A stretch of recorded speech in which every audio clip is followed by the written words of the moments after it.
Since World War II, the US dollar has been the backbone of American economic dominance. Everyone, average workers, powerful CEOs, and even central banks relied on one thing, the almighty US dollar. Whether it was for trade, investment, saving, the world trusted the Benjamins. Today, over $2.3 trillion in US cash circulates worldwide. 90% of world trade is conducted with US dollars, and around 60% of the world's cash reserves are held in dollars. The dominance of the US dollar gives Americans huge advantages. A strong dollar means massive purchasing power, making imports cheaper and more affordable for everyday Americans. Plus, because key commodities like energy and metals are priced in dollars, it helps keep inflation under control. This strength isn't just about numbers.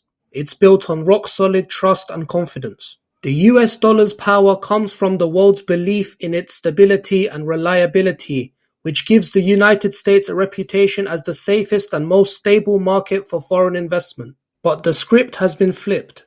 The dollar has had its worst performance since 1973, falling 10% in value since the beginning of the year. Confidence is crumbling and many are sounding recession alarms. All this can be attributed to the work of one man, Donald Trump. Just 7 months into his second term, it has been nothing but chaos. A new wave of global trade wars, a stock market crash, over $8 trillion to be added to the national debt, and more than 500 airstrikes launched across multiple countries. So much for America first and being a peacemaker. But if the dollar has dominated for decades, why is it suddenly under pressure? Publicly, Trump insists he wants a strong dollar. But behind the scenes, his administration is quietly doing the opposite, intentionally weakening it to serve a deeper political agenda. So what's really going on? And what could it cost the rest of us? See, Trump is obsessed with one thing above all else: American industry. More specifically, manufacturing. Over the past 50 years, many industries such as steel and automobiles moved abroad, resulting in thousands of factory closures. This devastated the economies of many cities such as Detroit, which was once America's richest city and is now one of the poorest. However, Trump's focus on manufacturing jobs isn't economic. It's a targeted political message to blue-collar workers, especially those in swing states such as Pennsylvania and Michigan. The problem is, for many companies, bringing manufacturing back to the US just doesn't make sense right now. Labor costs are significantly higher, the infrastructure is outdated, and strict regulations make operations slower and more expensive. Compared to cheaper, more efficient options overseas, the US simply isn't competitive right now. So how does Trump plan to fix this? By manipulating one powerful tool, the US dollar. A strong currency means imports are cheaper while exports are more expensive. This is one reason why the US holds such a large trade deficit of $1.2 trillion. To weaken the dollar, Trump is trying to force the Fed to reduce interest rates as well as ramping up debt, which increases the money supply. If Trump can artificially devalue the dollar, US exports will become more competitive, which he hopes will entice companies back to the USA. An increase in investment will create millions of jobs and help revive former industrial cities. This will also help reduce the trade deficit.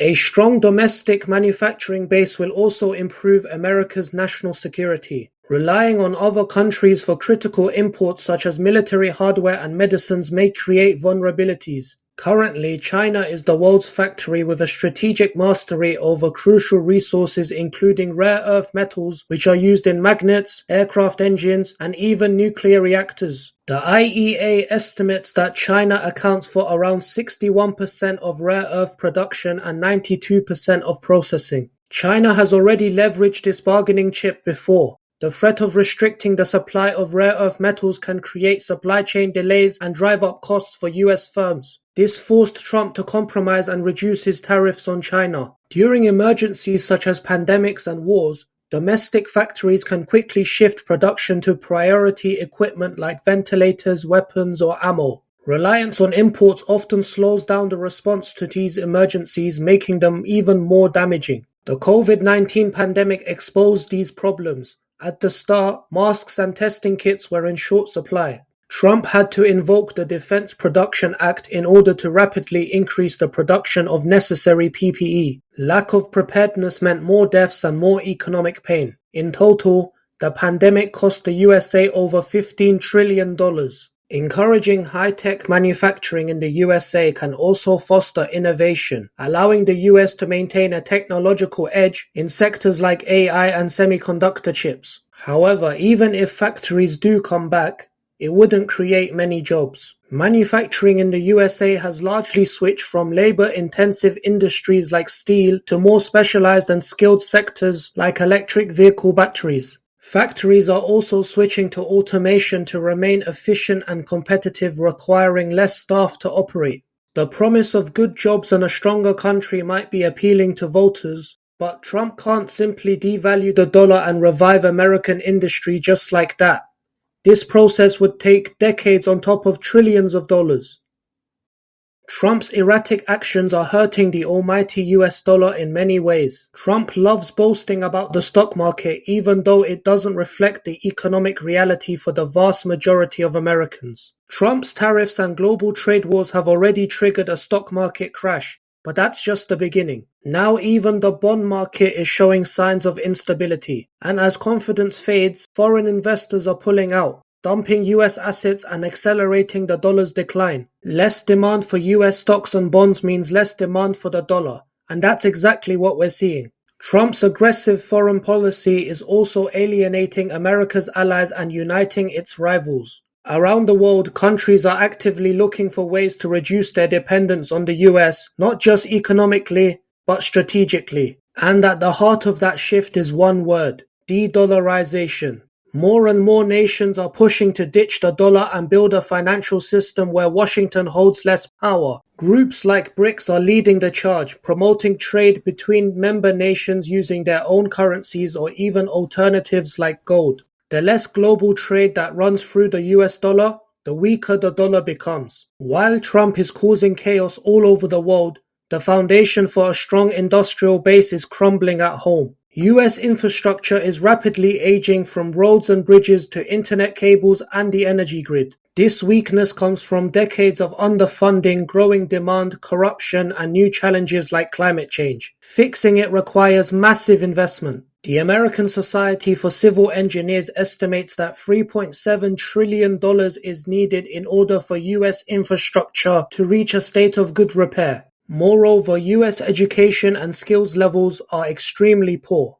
A study by Deloitte found that 2.1 million manufacturing jobs could go unfilled by 2030 due to a lack of skilled labor. Many factories are also very energy intensive. The electricity demand in the US is growing faster thanks to heavy industrial usage, infrastructure delays, and an increasing population. This problem is only set to grow worse, especially as AI data centers start rapidly expanding. Higher energy costs will also make US producers less competitive and profitable. Also, despite Trump's promise to drill baby drill, oil and gas producers have kept production stagnant as global prices remain weak. America simply does not have the capacity to realize Trump's dreams. No amount of delusion or currency manipulation will change that reality. Trump wants industry back, but at the same time also wants to cut government spending as well as cut taxes. You don't have to be a genius to see the irony here. His constant U-turns is causing instability, making investment even less attractive. For over 70 years, the US dollar has been the world's unrivaled supreme currency, backing America's economic dominance and giving everyday Americans unmatched purchasing power. But now, that foundation is cracking like never before. Trump's trade wars, skyrocketing debt, and reckless diplomatic blunders have shaken investor confidence and sent the dollar tumbling, the steepest fall in nearly 50 years. His plan to revive manufacturing by deliberately weakening the dollar is a fool's gamble, facing massive hurdles: outdated infrastructure, rising costs, automation, and a lack of skills and expertise. As nations unite to break free from the dollar's grip and reshape the global financial order, Trump faces a critical challenge. Will he reverse the tide, reviving industry and restoring the dollar's dominance? Or is this the dawn of a new era, one where US influence fades into the background of a rapidly changing world? Judging by Trump's actions so far, it looks like that second path, one where the US fades into irrelevance, is becoming all too real. If you want to stay ahead of the game, make sure you subscribe and turn on notifications. Thank you for watching, and we shall see you again soon.